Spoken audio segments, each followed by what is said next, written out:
Gué l'Afrique Télévision au cœur des investigations. La situation sécuritaire dans l'Est de la République démocratique du Congo reste d'actualité. On parlera ici aujourd'hui de ces affrontements qui ont été signalés toute la journée de ce 8 septembre 2024, mais également ces affrontements sont continués la matinée de ce lundi 9 septembre 2024. On en parlera ici sur Gué l'Afrique Télévision avec Moïse Hangui, un jeune de Goma, analyste indépendant sur des questions sécuritaires. Monsieur Moïse, bonjour et bienvenue ce lundi sur la télévision panafricaine. Bonjour David, merci pour l'invitation. C'est un grand plaisir pour moi de me retrouver sur ces précieux plateaux de la chaîne panafricaine. Je suis encore ravi par le fait que je vais échanger et donner ma lecture par rapport certainement à cette question qui nous tient à cœur. La question de la guerre d'agression de l'Est de la République démocratique du Congo. Alors cette guerre d'agression rwandaise et ougandaise. Infiniment merci pour l'invitation. À ce début de la semaine, comment allez-vous? Et on parle ici de la situation sécuritaire dans la ville touristique de Goma. C'est quoi la situation? Vous également, comment vous allez? Ça va un peu, on n'a pas le choix que de s'adapter et de faire ce qui est de notre possible, espérant que la situation pourra certainement se rétablir. Mais en tout cas, il faut dire que la guerre est loin de dire son dernier mot. Comme je l'ai dit au départ de cette émission, mesdames et messieurs, bon début de semaine chez vous. On parle de la situation sécuritaire dans l'Est de la République démocratique du Congo. Des rites affrontements ont été signalés dans les territoires de Masisi toute la journée de ce dimanche 8 septembre 2024, mais également à la suite, ce lundi, d'autres affrontements sont signalés. Lundi, depuis la matinée de ce lundi 9 septembre 2024, de tenses combats entre les rebelles du 1-23, soutenus par les Rwandais et les Wazalendo, sont signalés depuis 3 heures à Muheto, Kanzenze, Kanyati, Nyamitaba, centre dans les territoires de Masisi, chefferie de Bachali, Kahembe.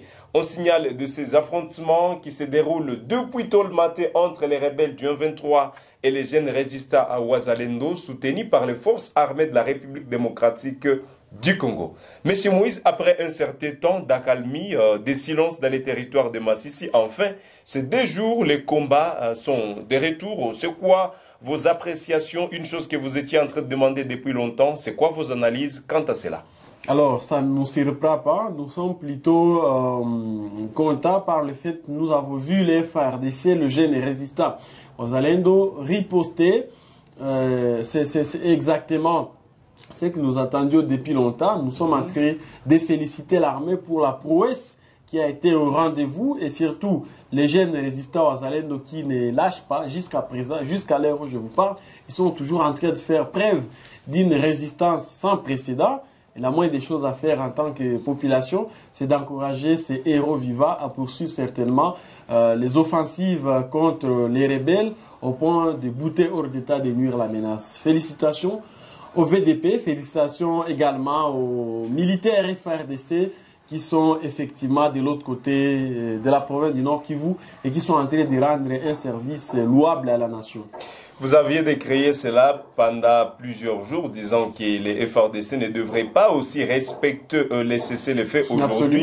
Ces affrontements sont signalés dans les territoires de Masisi où les rebelles du 1-23 se sont renforcés au cours de la semaine passée. Aujourd'hui, pensez-vous que les FARDC se sont réveillés pour répondre à ces attaques? Absolument, c'est évident. Nous sommes en train certainement d'encourager la détermination qui caractérise ces derniers temps les militaires et les jeunes résistants patriotes Wazalendo. Nous étions en train de fustiger certainement cette mesure relative au cessez-le-feu, au fameux cessez-le-feu, qui n'était qu'en train de bénéficier à l'adversaire. C'est que c'était plutôt les rebelles du 23 qui étaient en train certainement d'en sortir bénéficiaires.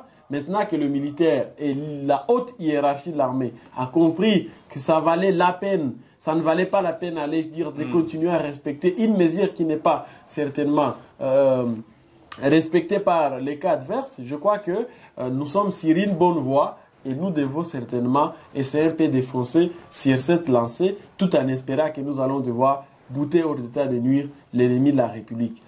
Dès lors que nous serons en position de force sur terrain, ça va permettre à ce que nous puissions certainement ne plus céder aux caprices et aux revendications belliqueuses de toute cette coalition RDF, M23, AFC, tous ces militaires de l'armée régulière rwandaise envoyés par monsieur les sanguinaires Paul Kagame. Guel Afrique Télévision pour des questions sécuritaires dans l'Est de la République démocratique du Congo, l'État que nous sommes entrés de faire cette émission, le temps que vous êtes en train de nous suivre depuis Tikapa, depuis Bandalungwa, depuis Kisangani. Je vous signale qu'il y a de rides affrontements qui sont signalés dans les territoires de Massissi ce lundi. Nous sommes en 9h passé de 36 minutes. Des rides affrontements se passent dans les territoires de Massissi entre les terroristes du M23, les jeunes résistants Wazalendo soutenus par les forces armées de la République démocratique du Congo. Nous sommes en communication permanente avec nos sources qui font en savoir que pendant que les affrontements se déroulent, aujourd'hui, les rebelles du M23 ne savent quoi faire. Ces attaques de rebelles du M23 en cours ce lundi font suite, selon notre source dans la zone, à de pertes lourdes infligées aux rebelles du M23 ce dimanche par les jeunes patriotes résistants Wazalendo du mouvement UPCRN du général autoproclamé Gentil Tungane à Kalonge et Lushangi. C'est-à-dire, on parle aussi de ces affrontements qui ont été signalés durant toute la journée de ce dimanche 8 septembre 2024. Selon nos sources, plusieurs personnes, M. Moïse, ont perdu la vie de la part... Plusieurs éléments RDF, voilà, ont perdu la vie. Et suite à cette colère, les rebelles reviennent encore aujourd'hui. Ils reviennent encore aujourd'hui faire la guerre contre le jeune résistant Wazalendo et les FRDC. Alors, c'est vraiment une bonne nouvelle, en fait. Le fait que nous sommes en train de voir plusieurs éléments RDF périr dans cette guerre injuste qu'ils sont en train de nous imposer, encore que de leur part aussi, ils sont manipulés par les régimes sanguinaires du Rwanda. Nous sommes en train de nous réjouir. Le cas de l'ennemi en registre de pertes. C'est la joie pour vous? C'est la joie pour nous. La moindre des choses que nous puissions faire, c'est de nous en réjouir et d'inviter l'armée à maintenir toujours les mêmes élans. Parce qu'en fait, si vous ne battez pas l'ennemi, c'est le contraire. Si ce n'est pas l'armée qui enregistre des pertes, alors c'est l'adversaire qui le fait. Pour nous, c'est donc une bonne nouvelle. Nous sommes également en train d'inviter les autorités au niveau de Kinshasa à pouvoir encore motiver l'armée, à pouvoir réarmer nos militaires sur le plan moral, matériel et financier pour permettre à ce que les militaires ne puissent pas maintenant se fatiguer, qu'ils continuent certainement à servir valablement la République, au point de déloger les rebelles dans toutes les agglomérations qu'ils occupent. Nous avons envie de voir l'armée aller jusqu'à Rubaya, déloger les rebelles du M23 dans cette cité minière et stratégique du territoire de Massissi. Parce qu'à l'heure où je vous parle, des tonnes de cobalt, de cuivre, de manganèse sont en train d'être pillées en cascade et de manière systématique et illicite par le régime du Rwanda. Et c'est exactement les impérialistes qui en bénéficient. Nous sommes en train d'inviter l'armée à foncer au point d'en arriver jusqu'à Rubaya et nous serons en train de chanter effectivement les différentes chansons de la victoire. Depuis un certain temps, les FRDC tenaient silence et respectaient le cessez-le-feu. Aujourd'hui, ils se réveillent d'un coup et commencent à faire la guerre aux rebelles du M23, bien que selon nos sources, c'est les rebelles du M23 qui ont commencé à attaquer, voilà, qui ont commencé à attaquer les positions de l'armée. Maintenant, ils se sont heurtés à une forte résistance, à une forte détermination de l'armée et ils sont en train d'en payer le lourd prix. Qu'est-ce qui a motivé les FARDC aussi? Mais ils n'avaient pas d'autre choix que de se défendre, mon cher. En principe, les deux parties devraient respecter à la lettre, de manière scrupuleuse, le cessez-le-feu tel que dicté par le facilitateur au niveau de Luanda, mais ça n'a pas été certainement le cas. Voilà pourquoi l'armée congolaise est dans ses droits de se défendre. Et moi, je ne vois pas pourquoi est-ce qu'on peut nous en vouloir pour ça. Le temps que l'ennemi essaie un peu de boycotter tout ce qui est prise comme résolution, on ne peut que nous défendre. Et pour ça, en tout cas, personne ne pourra nous en vouloir. Si c'est pour vous la toute première fois de suivre Guel Afrique Télévision, dames, messieurs, nous vous appelons à vous abonner, à partager la vidéo, à mettre vos commentaires. Aujourd'hui, vous écoutez déjà que le FRDC ont dit niet aux attaques des rebelles du 1-23, les rebelles du 1-23 qui ont été les premiers à faire des assauts sur les positions de FRDC. Les FRDC disent aussi qu'ils ne vont pas accepter que les rebelles continuent dans ces sales besognes. Ainsi, ils ont lancé ces affrontements qui ont opposé les forces armées de la République démocratique du Congo aux forces rwandaises, si on peut le dire, M. Moïse. Nous faisons face à une armée régulière qu'on appelle RDF. Donc aujourd'hui, nous sommes en train de traverser une guerre entre la République démocratique du Congo et le Rwanda. C'est très clair. Et c'est exactement le président Paul Kagame qui continue de soutenir, de subventionner les militaires rwandais qui sont sur le sol congolais. Et nous les attrapons en tenue RDF. Ça, c'est un débat révolu. Il n'y a plus moyen aujourd'hui que Kagame revienne. Par un État, par une armée régulière. Et Kagame les reconnaît de manière tacite. L'État qu'il est en train d'accepter d'envoyer ses émissaires à Luanda, comme pour essayer un peu de prendre langue avec Kinshasa, indirectement, c'est comme pour reconnaître cette agression rwandaise dont la République démocratique du Congo est victime. Derrière lui, il y a également une main noire. Moi, j'appelle ça la main noire parce que lorsque vous voyez les États-Unis, la France, la Grande-Bretagne soutenir des États africains pour agresser les leurs, ça veut dire que ça s'appelle agression. Nous devons essayer un peu de les mettre dans les mêmes paniers. Mais d'abord, les jokers des impérialistes, ça s'appelle Kagame. C'est lui le patron de la rébellion du 23. Les Corneille Nangaa, les Magloire Paluku, ça c'est juste des figurants. Ils sont là juste pour essayer un peu de créer des diversions. Nous faisons face plutôt à une agression rwandaise. Et lorsque nous essayons un peu certainement d'en parler, il faut qu'on soit très clair quant à ça. Ne parlons même plus du 1-23, de l'AFC. Ça, c'est des coquilles vides. Nous faisons face plutôt au Rwanda. Et je suis content parce que vous êtes en train de les remarquer comme nous. Lorsqu'il y a des mesures qui sont prises, directement l'AFC obtempère à l'injonction donnée par Kigali.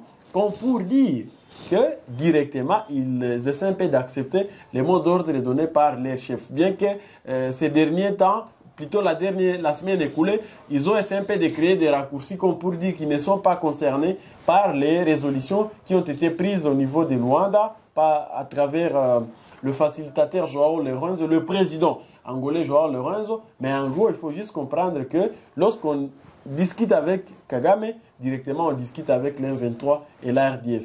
Mais les Congolais qui sont en train de servir cette rébellion, ils ont un objectif qui est de nature certainement à vouloir créer des raccourcis. Congoliser la rébellion du 23 comme pour montrer à l'opinion tant nationale qu'internationale, c'est une affaire entre Congolais, ce qui n'est pas le cas. Ce ne sont pas les Congolais qui sont en train de gérer la rébellion du 23, c'est le président Paul Kagame. Il y a également les ADF, par exemple, qui sont gérés par Museveni. Mais indirectement, ils ne l'acceptent pas. Mais les rapports sont déjà là. Le preuve palpable démontrera l'implication de ces deux chefs d'État aux côtés de ces deux forces négatives qui sont en train d'endayer les Congolais ici à l'est de la République démocratique du Congo. Kagame, derrière les 1-23 et l'AFC, il échange tout le temps et de manière, en tout cas, permanente avec le leader de cette rébellion. Les Laros, ils passent des nuits dans des hôtels au Rwanda, si vous ne le savez pas. Les Willingoma, s'ils ne sont pas au Rwanda, ils sont par moment au niveau de l'Ouganda et en RDC. Mais la grande partie de leur temps, c'est vraiment au Rwanda et en Ouganda. Donc ils essaient un peu de prendre langue avec leurs patrons comme pour orienter les tirs. Et ça, nous l'avons déjà remarqué, raison pour laquelle nous sommes en train certainement de clarifier. En direct des lignes de front, mesdames et messieurs, à ce moment, les affrontements se déroulent dans les territoires de Massissi, opposant les rebelles du 1-23 aux jeunes résistants Wazalendo, appuyés par les forces armées de la République démocratique du Congo. Si nous pouvons aussi faire des rétros sur la journée d'hier, il faut noter que les rebelles du 1-23 ont perdu plusieurs éléments, mais au-delà de ça également, les forces armées de la République démocratique du Congo, accompagnées par les jeunes résistants Wazalendo, des jeunes engagés pour la défense de la patrie, ont récupéré des villages, à savoir Kalonge et Lushangi, deux agglomérations tellement stratégiques qui ont fait que le jeune résistant Wazalendo avance aussi pour prendre d'autres cités stratégiques. Les rebelles du 23 ont perdu ces deux villages à l'issue de ces combats qui ont opposé ces deux forces dans la journée d'hier. M. Moïse Kalonge et Lushangi, désormais, c'est entre les mains de forces armées de la République démocratique du Congo et les jeunes résistants Wazalendo. Une très bonne nouvelle. Kalonge, c'est vraiment stratégique. C'est vraiment une nouvelle à faire part à nos téléspectateurs. Lushangi, c'est vraiment stratégique. Kalonge et Lushangi sont de l'armée. Et c'est à travers des efforts des titans fournis, déployés par l'armée, que ces agglomérations sont passées sous le contrôle de l'autorité de l'État. C'est une bonne chose. Ça, nous encourageons. Kalonge, c'est tellement stratégique. Nous avons envie de voir l'armée foncer, au point certainement d'avoir le contrôle entier du territoire national et de toute la province. Massissi, Rutshuru, Nyiragongo, jusqu'à Lubero, au fin fond, même au niveau de Bunagana, les Rutshuru, il faut déloger les rebelles de là pour qu'ils rentrent de là où ils sont venus, au Rwanda. Voilà un peu là où nous sommes en train d'aller. Donc nous venons de quelque part, nous sommes à un niveau où nous pensons que l'armée doit en arriver jusqu'à ce point-là. Et ce qu'il nous faut, c'est exactement ce soutien populaire. Le peuple, la population, doit être derrière son armée, c'est ligué derrière le jeune résistant patriote Wazalendo. Nous devons essayer certainement d'amener le gouvernement à avoir un discours cohérent vis-à-vis de nos agresseurs. Parce que la guerre se mène sur plusieurs fronts. Il y a le front militaire, il y a le front diplomatique, le front de la communication et que sais-je. Et nous là, c'est que nous sommes en train d'encourager plus le gouvernement à privilégier sur le front militaire pour qu'on essaie un peu certainement d'avoir un discours qui va devoir persuader les rebelles ou du moins l'adversaire. Je parle ici du président Paul Kagame. L'armée essaie un peu de faire le meilleur de lui-même, comme qui dirait la plus belle femme du monde ne donne que ce qu'elle a. Et moi je crois que nous avons une armée qui est comme, je peux dire, la plus belle femme du monde, qui est très jolie mais mal habillée, mal entretenue. Et nous devons entretenir cette femme pour qu'elle soit certainement enviée par tout le monde et qu'elle essaie un peu de donner le meilleur d'elle-même. L'armée congolaise, elle doit être entretenue. Nos Wazalendo doivent être motivés. Ventre clé n'a point d'oreille. Vous ne pouvez pas défendre le pays en état affamé. Vous êtes un Wazalendo, vous avez une femme, vous avez des enfants. Il faut qu'on essaie un peu de vous garantir le minimum de conditions sociales pour que vous puissiez aussi donner les résultats, tant entendu, à la République. Les militaires, même chose. Parallèlement à ce qu'on donne aux députés nationaux, aux ministres et même aux mandataires de services publics, il y a un déséquilibre. Et moi, je me dis qu'il faut qu'on règle cette question. On ne peut pas donner 40 000 à un député, plutôt à un ministre, parce qu'ils sont autour de 40 et 45 000 selon les investigations que j'essaie un peu de faire. Le ministre congolais, il est autour de 45 000 $. 1000, 2000, 3000 jusqu'à 45. Les députés nationaux, certains sont en train de naviguer entre 10 000 $ et 15 000, contrairement à ce qui a été vécu pour la législature, parce qu'ils étaient autour de 21 000 $. C'est beaucoup, mon cher. Et moi, je me dis qu'il faut que le gouvernement, le président de la République et toutes les institutions y travaillent.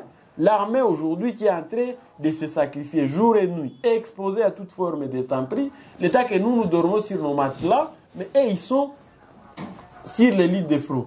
Ils abandonnent leur famille pour essayer un peu de se sacrifier à notre faveur, mais de retour, nous ne leur donnons pas le minimum de conditions. Ça, c'est important, c'est au niveau interne. Mais avec maintenant l'adversaire, je crois que nous devons avoir les diplomates stratèges qui ont un discours pertinent, parce cohérent, qu'aujourd'hui, de nature certainement à convaincre le facilitateur et tous qui sont en train certainement d'intervenir dans le cadre des discussions qui sont engagées ça et là. Mais quand vous n'avez pas de stratège en diplomatie, vous serez obligé de céder aux caprices de l'adversaire et à tout le cahier des charges qu'il pourra vous proposer. Les lignes de front bougent, mesdames et messieurs, comme je l'ai dit. Qu'est-ce que vous souhaitez aujourd'hui à ces FARDC qui sont en train de se battre à pareil instant et peut-être qui auront l'occasion de nous suivre plus tard? C'est quoi le message aujourd'hui? Et ça message nini ozanango naba FARDC oyo bako bunda bipai o bazali na katia territoire na Masisi Ngonga oyo, donc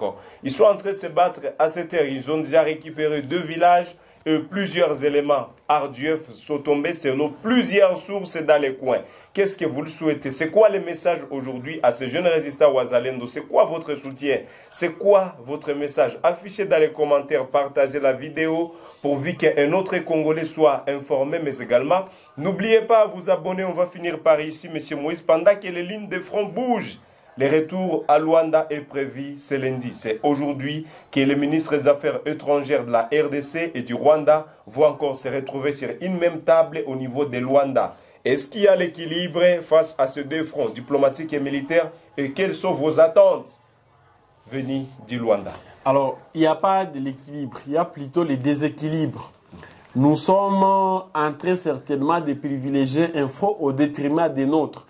Ce que je n'apprécie pas personnellement. Et c'est quoi vos recommandations? Les militaires sont déjà à l'œuvre et nous sommes en train de les féliciter pour ça. Il faut que les fronts militaires essaient un peu d'avoir les dessus sur les fronts diplomatiques. Et par conséquent, l'adversaire sera obligé certainement d'accepter notre agenda. La première recommandation que je puis donner personnellement aux autorités, c'est qu'il ne faut pas qu'on accepte tout ce que le Rwanda va devoir exiger ou exhiber. Son cahier de charges? En termes de cahier de charges. Ça d'abord c'est clair.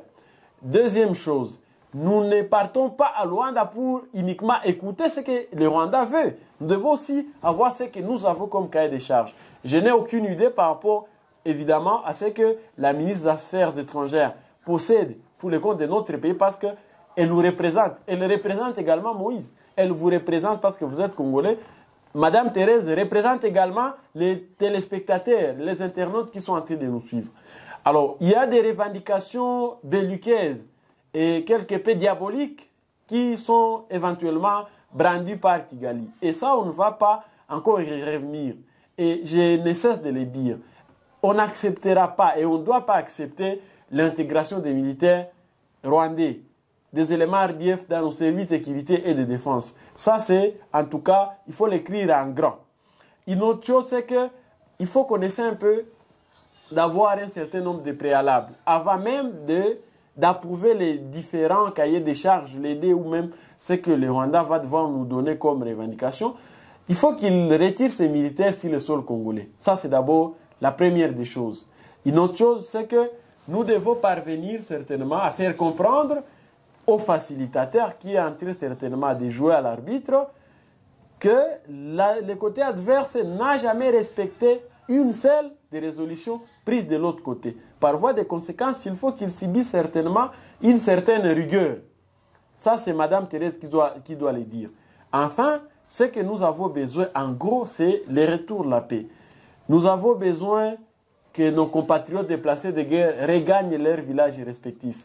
Nous avons besoin de dormir paisiblement, en toute quiétude. Mais au même moment, cette paix ne doit pas être conditionnée par des résolutions tendancieuses ou de mesures qui risquent de nous coûter cher dans l'avenir. Il faut qu'on essaie un peu d'interroger l'histoire, essayer un peu certainement de prendre conscience des grandes erreurs que nous avons commises dans le passé à travers les gouvernements qui se sont succédés. Je parle ici du président Joseph Kabila qui a aussi fait face à cette rébellion pour sa première version et qui est parvenu à céder à un certain nombre de choses qui sont en train de nous coûter cher aujourd'hui. C'est ce que j'étais en train de vous parler ici. Le mixage, les brassages, l'amnistie des rebelles et le fait de les intégrer dans nos institutions et dans les services de sécurité, ça ne doit plus se répéter. Voilà. Donc moi, je crois que c'est un moment très crucial à capitaliser pour le gouvernement congolais. Après, je suis en train de m'imaginer des probabilités. Soit Madame Thérèse se retrouve avec le représentant du Rwanda, le ministre des Affaires étrangères du Rwanda à Luanda aujourd'hui, et puis Kagame reste très intact par rapport à ses revendications. Nous aussi, on ne va pas céder. Maintenant, c'est les rapports de force sur terrain qui va s'imposer. On peut ne pas s'attendre. C'est possible. Vous pouvez vous accorder, tout comme on peut se désaccorder. Donc, on peut tomber sur un accord ou un désaccord.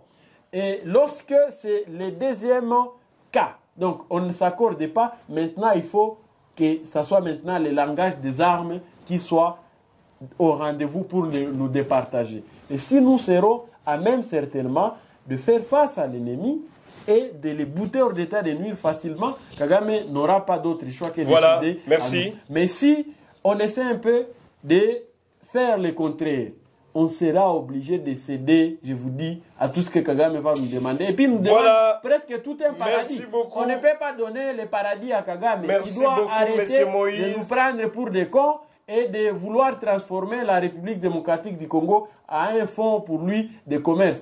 Il n'a pas de terre chez nous. Encore que nous en avons marre des massacres qu'il a déjà commis en RDC. D'ailleurs, en tant que peuple, nous avons besoin que justice soit faite en faveur de tous ces milliers de victimes, des centaines de compatriotes massacrés par les militaires RDF AFC. Je crois que c'est un élément aussi très important. Il faudra que sur le plan international, les autorités rwandaises et ougandaises répondent de leurs actes devant les grandes juridictions internationales par rapport aux crimes de guerre, aux crimes de génocide et aux crimes contre l'humanité qui sont commis en République démocratique du Congo. Les crimes économiques, ils ont pillé beaucoup de minerais de la RDC. Loin de là, messieurs les journalistes. Ils ont été à la base certainement d'une merci beaucoup, monsieur Moïse. Nous sommes à la fin. Violemment, de manière, ça doit être réprimé. Ça va. Merci, nous sommes à la fin, mesdames et messieurs. Nous sommes à la fin de cette émission sur la télévision panafricaine Gueule Afrique TV. Abonnez-vous, nous vous appelons à vous abonner. Et c'est quoi le message aujourd'hui à ces FRDC qui ont récupéré Kalongue et Lushangi? Dira la journée d'hier, dira les affrontements d'hier. Ils ont récupéré 2 villages. Aujourd'hui encore les affrontements qui sont en cours. Nous reviendrons peut-être plus tard pour vous donner de vérités qui vont sortir après ces... Qu'est-ce que vous pensez de la guerre dans l'Est et de la République démocratique du Congo? Ça nous fera encore du bien de vous savoir nombreux. À la prochaine pour d'autres actualités. Nous sommes à la fin. Nous disons également merci à M. Moïse d'avoir respecté les temps, d'avoir répondu à notre invitation. Merci beaucoup M. Moïse. Bon début de semaine chez vous. Pareillement, merci David, merci pour ces moments, c'était vraiment intéressant. Je suis encore disposé à répondre valablement à une prochaine invitation. Au même moment, j'invite aussi tous les téléspectateurs, tous les internautes à faire en tout cas de leur mieux pour que notre armée, nos jeunes résistants patriotes Wazalendo parviennent à bouter hors d'état de nuire la menace. Solidarisons avec les déplacés de guerre, essayons un peu de faire le plaidoyer auprès du gouvernement congolais qui nous représente dans toutes ces démarches pour que nous puissions avoir un discours cohérent, un discours qui va permettre à ce que nous puissions certainement vaincre l'ennemi que de faire le contraire. Donc merci beaucoup David, merci à Gueule Afrique pour cette opportunité. Je serai encore ravi de me retrouver avec vous pour un très prochain numéro. Les affrontements restent en cours, mesdames et messieurs. Gueule Afrique Télévision vous souhaite bon début de semaine, bonne journée chez vous et à la prochaine pour d'autres actualités.